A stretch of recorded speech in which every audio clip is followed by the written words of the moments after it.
Владата на ДПМН очајнички се обидува да ни докаже веќе цела недела дека ќе градела автопати. Имаме само еден коментар.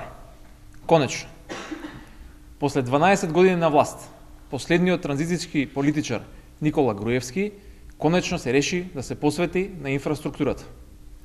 Проблемот е во тоа што до сега веќе требаше да бидат изградени двата автопати кои што дури до сега ги најавуваат. Хајде да направиме една проста математика. Според информациите од владата, автопатот Скопје-Штип чини околу 206 милиони евра, додека пак автопатот Кичево-Охрид 375 милиони евра. Пари добиени преку кредит од Кина, односно пари за кои што се задолжува државата. Според сите проценки, вкупно до сега, проектот Скопје 2014 ја чини државата околу 500 милиони евра. Цената секојдневно расте со оглед на бројните барокни фасади, фонтани, плоштад на ВМРО и други проекти кои што се уште се кријат во главата на Никола Груевски. СДСМ смета дека овие 500 милиони евра пари на граѓаните, наместо за споменици и музеи, требаше да бидат искористени токму за изградба на овие два автопати Скопје-Штип и Кичево-Охрид. Со тоа ќе се избегнеше дополнителното задолжување на државата, а воедно ќе беше ангажирана и истата градежна оператива.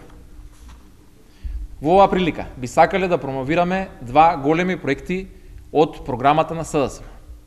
Идната влада, предводена од Социјалдемократскиот сојуз, ќе ги заврши двата започнати автопати и ќе започне прво изградба на автопат Велес-Прилеп-Битола, второ изградба на автопат по коридорот 8, односно целосно поврзување со автопат со Албанија на запад и Бугарија на исток. Согласно анализите, дополнително ќе утврдиме точната траса по која што ќе поминува овој автопат.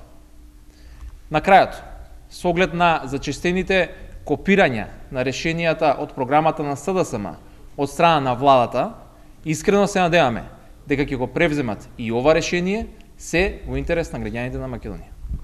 Благодарам, ако имате други прашања, повелите. Господин Мачевски, со оглед на тоа дека се појавија синоќа контрадикторни информации дека извршниот одбор го утврдил кандидатот за председател што ќе биде, па после тоа имаше деманти, кога ќе го промовирате вашиот кандидат или кога ќе биде познато името на вашиот кандидат за председател? Извршниот одбор на вчерашната седница го закажа конгресот на СДСМ, кој што ќе се одржи на 4 март во вторник. Тогаш ќе се знае официјално и кандидатот на СДСМ за председател на државата.